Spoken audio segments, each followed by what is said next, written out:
So Audi A6 guys. Start engine. New battery on it. Pagpunta natin dito, siyempre last week pa ito tumatawag sa atin. Dina-jump down nila, naka-jumper ito. Meron silang kapitbahay dito. Actually nasa Kulak. We are in Kulak.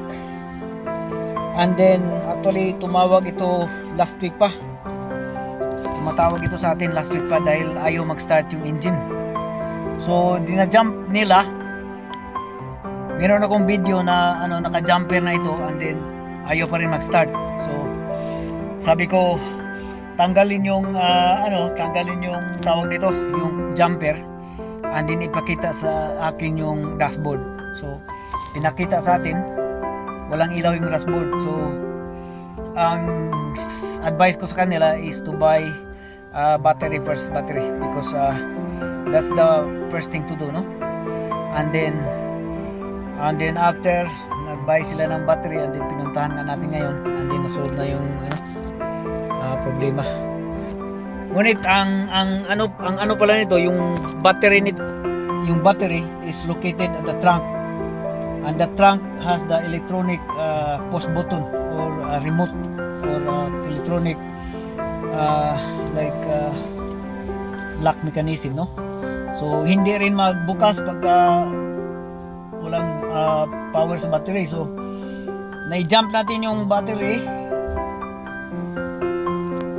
and then ngayon nag-start na siya. Pinalitan natin ng bagong battery, so start.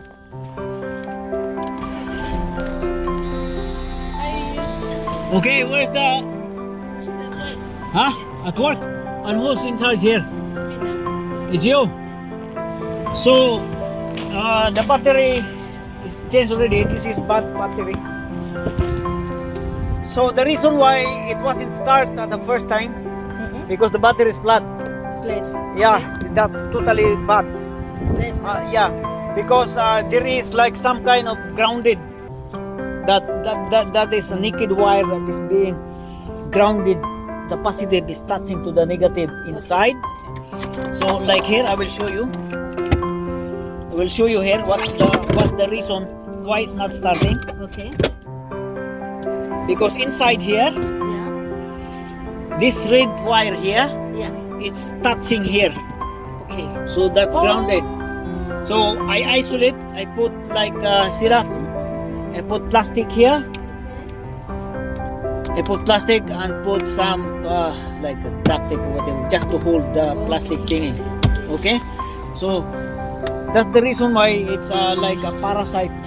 So the battery draining out because there was contact here.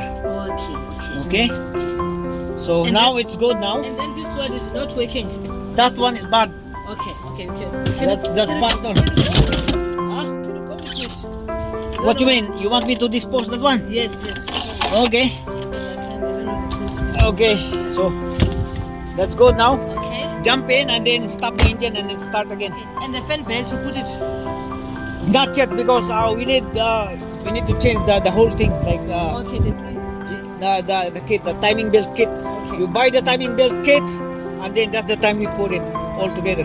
Okay, so Okay. coming next to You buy the timing belt kit Yes, I'll buy this. and once you buy the timing belt kit and then the 6 liters coolant. Okay, what's up here?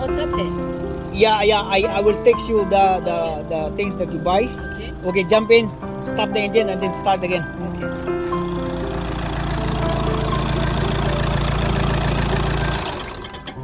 Okay, start again. Yeah, starting now, yeah? Okay? So that's it.